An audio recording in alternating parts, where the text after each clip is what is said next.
Hello and welcome to India Today SoSouth. I'm Gautam Shankar. Now, Tamil Nadu BJP chief Annamalai, who also happens to be the BJP's candidate from Coimbatore, has landed in a strange controversy after a response about the education of a rival AIADMK candidate from Coimbatore. This row started after Annamalai spoke about quota system. Now, to understand what the row is exactly all about, let me bring some context about what really transpired. Annamalai, while responding to a question from journalists in Coimbatore, he had claimed that Singai Ramchandran, the ADMK candidate, had got a seat in PSG college, but he got it due to his father's MLA quota, whereas he got admission from the same college due to his hard work, is what Annamalai claimed. So let me first bring in what Annamalai had to say in this regard. அண்ணா 2002ல அவருக்கு தெரியாது அவங்க அப்பா MLA. அவங்க அப்பா MLA கோட்டாவை பயன்படுத்தி சீட்டு வாங்கி கொடுக்குறாரு கல்லூரியில படிக்க சொல்லி இவருக்கு. அதிமுகவுடைய வேட்பாளருடைய தந்தை வாரிசு அரசியல் எம்எல்ஏவா இருக்கார் கோவிந்தராஜ். கோட்டாவை பயன்படுத்தி கோட்டா அரசியல் அவர் வந்திருக்கார். ஏன்னா பிஎஸ்ஜி பொறியியல் கல்லூரியில படிப்பதற்கு வாய்ப்பு கிடைச்சது. எம்எல்ஏ கோட்டால அப்பா பேரை வச்சு நான் படிக்க வரலீங்க சார், புரிஞ்சு. தனி மனிதனாக உழைத்து இந்த மண்ணில நீங்கள்லாம் எப்படி உழைத்து தனி மனிதனாக இருக்கின்றீர்களோ அதே போல தகர பெட்டி 2 பெட்டியோடு கோயம்புத்தூருக்கு வந்த 2002. அதனால நீங்க ஒரு விஷயத்தை புரிஞ்சுக்கணும். கோட்டா சிஸ்டத்துல இந்த அண்ணாமலை வரல, கோட்டா சிஸ்டத்துல வானதி வரல, கோட்டா சிஸ்டத்துல மோடி அவர்கள் வரல, கோட்டா சிஸ்டத்துல இங்க யாரும் வரல. All right. So while several people have interpreted this as Annamalai being against the caste reservation system, few ADMK second run leaders have also pointed out that Singai Ramchandra's father was a party MLA from 1991 to 96, and that he had passed away when Ramchandran was just 11 years old. Therefore, what they are saying is that there is no question of him getting admission through any quota. So, Singai Ramchandran also hit out at Annamalai regarding this statement and also demanded an apology. Listen into what he had to say in this regard. பாஜகவின் கரூரை சேர்ந்த இந்த ஊரை சேராத ஒரு நாடாளுமன்ற வேட்பாளர் அண்ணாமலை, மறைந்த எனது தந்தை சிங்கை கோவிந்தராஜ் எம்எல்ஏ அவர்கள் கோட்டாவில் நான் சீட் எனக்கு அப்பா வாங்கி கொடுத்தாருங்கிற மாதிரி அந்த கோட்டாவில் எம்எல்ஏ கோட்டாவில் வாங்கினேன்னு சொல்லிட்டு ஒரு கருத்தை நேற்று பதிவிட்டது மிகவும் தவறான மன வருத்தத்துக்குரிய ஒரு செயல். இப்போது எனது தந்தை இறக்கும்போது எனக்கு வயசு 11. நான் பிஇ படிக்கும்போது எனக்கு 18 வயசு. நான் அதே மாதிரி டிப்ளமோ படித்து பெஸ்ட் அவுட் கோயிங் ஸ்டூடெண்ட் அப்படிங்கிற அவார்டை பிஹெச்டி பாலிடெக்னிக்கில் வாங்கி பிஹெச்டி டெக்கில் இந்த ஒரு வாய்ப்பு எனக்கு ஏற்படுத்தப்பட்டது. இப்போ அவர் சொல்கிறாரு, நான் தகர டப்பா 2 எடுத்துகிட்டு 3 பஸ் மாறி வந்தேன், இந்த பக்கம் நான் தகர டப்பா பிடிச்சேன், அந்த பக்கம் எங்கள் அப்பா தகர டப்பா பிடிச்சாருன்னு. அவருக்காவது அந்த பக்கம் தகர டப்பா பிடிக்கிறதுக்கு அவங்க அப்பா இருந்தார், எனக்கு எங்கள் அப்பாவே இல்லை. நான் தனி ஆளாக 95 பஸ் ஏறி இங்கே வரராஜபுரத்துலேருந்து அங்கிருந்து போய் இறங்கி நான் தனியாக தான் உள்ளே போனேன். 76 ஏக்கர் வச்சுருக்காருங்கிறாங்க இந்த இதில் அஃபிடவிட் அதெல்லாம் போட்டிருக்கு. ஒரு பண்ணையார் மாதிரி அவ்வளோ நிலம் வச்சுட்டு தகர டப்பா எடுத்துகிட்டு வந்தேன், ஒன்றும் இல்லை அப்படின்னு சொன்னால் இதெல்லாம் ஏற்றுக்கிற மாதிரி இல்லை. அவர் சொல்கிறாரு, அவர் பாஸ் நரேந்திர மோடியோட குஜராத்திலேயே பார்த்தீங்கன்னா நான் மெரிட்டில் போய் ஐஎம் அஹமதாபாத்தில் படித்து அங்கே எலெக்ஷன்லேருந்து மாணவர் மன்ற தலைவராக ஜெயிச்சுட்டு வந்தேன். இப்படி பேசணுன்னா நிறைய பேசலாம். இவர் இந்த செயல்னால எங்கள் அப்பா சிங்கானல்லூர் தொகுதியில் அவ்வளோ தண்ணி பைப்புகள் போட்டு கொடுத்துருக்காரு, மக்களுக்கு அவ்வளோ நல்லது பண்ணியிருக்காரு. இவர் இப்படி பேசின செயல்னால அஇஅதிமுக கட்சி தொண்டர்கள், எங்கள் அப்பாவின் விசுவாசிகளும், சிங்கானல்லூரில் இந்த தண்ணி பைப்புனால அவள் நலத்திட்டனால பயன்பெற்ற மக்களும், எங்கள் சொந்தக்காரங்களும், எங்களை சார்ந்தவர்களும் எல்லாருமே மிகவும் மன வருத்தத்தில் இருக்கும். ஏன்னா இறந்து போன ஒருவர், அதுவும் பொய்யான ஒரு தகவல், அந்த தகவலை வைத்து இப்படி இறந்து எவ்வளோ வருஷம் ஆச்சு, இது இவ்வளோ வருஷம் ஆச்சு இப்படி சொல்லியிருக்கிறதுக்கு இது எல்லாருமே எங்களை சார்ந்தவர்கள் எல்லாருமே மன வருத்தத்தில் இருக்கும். ஏன்னா சிங்கை கோவிந்தராஜ் எக்ஸ்எம்எல்ஏனா ஒரு ஹானஸ்டான பொலிட்டீஷியன், அவர் எப்படிப்பட்டவர்னு இங்கே இருக்கிற எல்லாருக்குமே தெரியும். இதற்கு அண்ணாமலை அவர்கள் கண்டிப்பாக மன்னிப்பு கேட்டே ஆக வேண்டும். All right. There you have it, Annamalai raking up the quota system. But is he really against caste reservation as being portrayed by ADMK and the opposition there? To understand more about this row, I am now joined in by our India Today correspondent from Tamil Nadu, Shilpa Nair. Thank you so much for joining us. Can you lay out the context and what really transpired here in Tamil Nadu regarding this whole Annamalai being against caste reservation system, or did he really speak about this quota system then?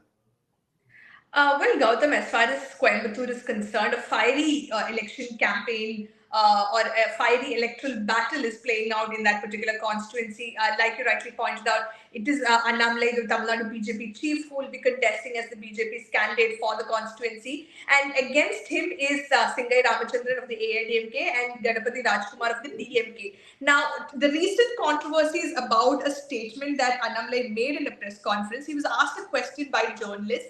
And to that, Annamalai, of course, was talking about the educational qualifications of Singai Ramachandran, the AIADMK candidate. Now, interestingly, both of them went to the same college in Coimbatore, which is the PSG college, and both of them are IIM graduates as well.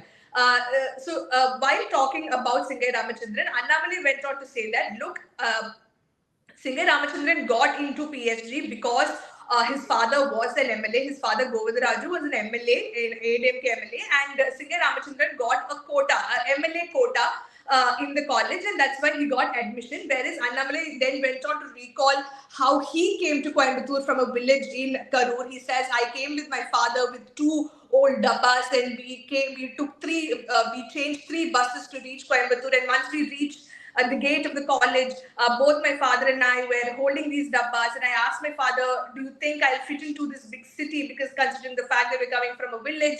And he says, I reached PSG, or I got a seat in the PSG college only based on merit. I had worked hard for it. I did not come through any quota system. That is what Annamalai, of course, had said in that particular press conference, and this has gone viral. This has turned controversial as well, with many raising questions about what exactly Annamalai was indicating at.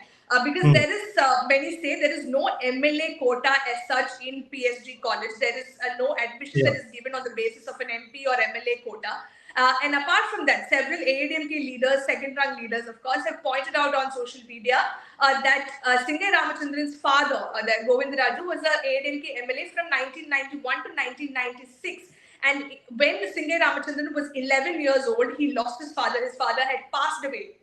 So where is the question of Singai Ramachandran getting into a graduate college through MLA quota is what the AIADMK, of course, has been asking. Several of them are interpreting this remarks by Annamalai, the fact that he said, I did not come through any quota, and Singai Ramachandran was doing quota politics. Several of them have interpreted it as Annamalai being against the caste reservation.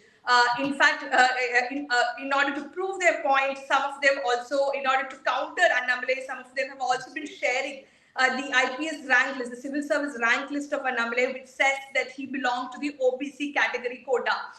Now, this is how it's playing out on ground. Singai Ramachandran, who is the AIADMK candidate, just a short while back, he spoke to the media about this particular controversy. He says it's unfortunate that Annamalai is dragging in his father, who's no more, into this entire electoral battle, and saying that it's completely baseless and false what he said. He says, I made it on my own with the help of my mother. My father had passed away when I was 11 years old. So there's no question of me getting any MLA quota for my admission. In fact, I was one of the outgoing students. Like he says he was awarded the outgoing student of the year award by PSG Polytechnic College, and then he got this opportunity. And even then, after that, he landed up at IIM Ahmedabad, which again goes on to show that he has, worked his way up, and it's not through any quota or any recommendation that he managed to get through to all these, educational institutions, premier educational institutions in the country, of course. So he, of course, now demands an apology from Annamalai, saying that what he stated is completely baseless, and what he said has offended his family, his relatives, AIADMK cadres and supporters of his father, who've worked over the years for for Coimbatore. So this is something that is now, of course, playing out. Several opposition leaders have also appreciated the manner in which Singai Ramachandran has responded to this particular controversy, saying that this was this was indeed the way of responding to something like this, the criticism that Annamalai had leveled. So clearly, it remains to be seen whether this will have any impact on the upcoming elections. But as we speak on a daily basis, we are seeing one controversy after the other, especially from Coimbatore. Absolutely there, Shilpanair. So it's quite interesting, isn't it, that Annamalai and Singa Ramachandran, they are both cut from the same cloth. Like you mentioned rightly, they are both alumni of the PhD college. Annamalai did his bachelor's in mechanical engineering, and Ramachandran did electronics engineering there. And also, they are both products of IIM, like you rightly mentioned. And then their paths separated. Whereas Ramachandran went on to head the IT wing of the ADMK, Annamalai cracked the UPSC and became an IPS officer of the Karnataka cadre in 2011. Now, this speaks of how big a battle that Coimbatore is really going to be, isn't it? Because every little word, every little detail that Annamalai speaks about is going to be scrutinized under a microscope. That's what the kind of message this sends out, doesn't it? Well, absolutely. In fact, if you look at the last couple of days, it is Annamalai's statements that has kicked up, a lot of political controversies here in Tamil Nadu. For instance, the other day he was speaking at yet again in a press conference. He said that the Dravidian parties have not really done anything for Coimbatore. What fundamental change have they brought to Coimbatore? The only thing that has changed is the fact that Coimbatore has become much hotter. He says the temperature in Coimbatore has gone up by 2 to 3 degrees. And people are not able to ride a motorbike in Coimbatore because of the heat. Now, this was, slammed by many, many criticized Annamalai for this remark.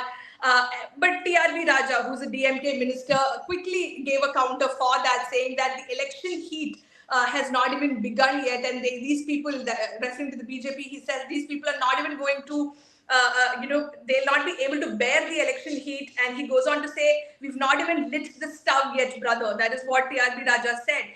Going on to say that all this talk about temperature rising is all stories because they have nothing else to talk about. So clearly, every word of Annamalai is being dissected. It is, some of it, of course, is landing in controversies, and we are seeing reactions coming in from both the DMK and the AIADMK against some of these remarks. And that is what Annamalai also precisely said, that all of this while the DMK and the AIADMK could not meet eye to eye on several issues. They were, they were political rivals, but now, of course, they're on the same page because all they do is they keep talking about Annamalai and they keep talking about BJP in Coimbatore. So that is what, of course, more interesting days are definitely ahead for Tamil Nadu if this is how things are panning out in the initial stages of the election itself. Absolutely. One last question to you, Shilpaner. Like you rightly mentioned, every statement of Annamalai is being countered. So, by trying to counter Annamalai there, are they building up Annamalai a lot more? Is this adding to his credence as a candidate, as a Lok Sabha candidate in Coimbatore? Because now, just recently, he's also spoken about the freebie culture and saying that I will not spend a penny. And this is not what the BJP or the NDA is going to do. He spoke about several silver utensils being distributed in Karur recently, and this already again has generated a reaction from the DMK as well. So every statement of Annamalai is going to be picked up. It seems like they are making this a competition or a battle between Annamalai versus the rest. So does this really play into Annamalai's hands in a certain way of speaking? Well, definitely, there's a lot of focus on Annamalai because he's, of course, the BJP state president. He's someone who has brought BJP to the limelight in the last couple of months. BJP is now looked at as a serious player in Tamil Nadu politics by many. Everyone's curious to know will Annamalai be able to crack the Coimbatore seat. So there's a lot of curiosity with respect to Annamalai's candidature from Coimbatore and the BJP's performance overall in Tamil Nadu, and that is probably one of the reasons why there's a lot of conversation that's happening around Annamalai. And Annamalai, of course, is the energetic young face of the BJP who's been taking on the Dravidian parties from the forefront, and he minces no words. And he's been very aggressive in his attack against the DMK and AIADMK. In some instances, of course, whatever he says ends up in a controversy. But that is essentially, like you pointed out, whatever he says, even the recent statement saying that I'm going to ensure that Coimbatore, it will be the least expensive election Coimbatore has seen, because he says, I know for a fact that the DMK ministers are going to come and camp here. They're going to spend hundreds of crores of money for the voters. But Annamalai says, I am not going to spend a single paisa or a single rupee to win the elections. I'm not going to give the voters any money, is what Annamalai, of course, said. And again, to that, the DMK, TRB Raja, the minister, he says, the election commission has fixed a certain amount for a candidate. They can spend around 95 lakhs for election expenditure. And for a party like the DMK, there are several people who come for our election work and we give them tea, coffee, etc. So we do have those expenses. And he says probably, nobody's coming for the BJP, nobody's coming to do the BJP's election work, and that's why Annamalai is claiming that they'll not have any expenses this time around. So clearly, everything that's said by Annamalai being used as a political opportunity by parties like the DMK and the AIADMK to hit out at Annamalai, to sort of somewhere bring down his image, to somewhere puncture some of these claims that he's been making, because they believe puncturing Annamalai's credibility is also one way of countering the BJP. So that is the reason why we see a lot of focus being given to what Annamalai is saying of late. All right. Thank you so much, Shilpa. There you have it. The opposition not sparing Annamalai there. They are targeting him at any and every given opportunity. But will this actually discredit Annamalai's popularity here, or will it actually help him there? Because in the latest round, the opposition is saying that BJP stands against reservation policy for the oppressed, whereas the BJP is claiming that Annamalai was really just talking about his hard work and commitment, and this has nothing to do with the reservation policy. So thank you so much, Shilpa, for joining us with your views and all your updates there. To keep watching India Today SoSouth for more such updates.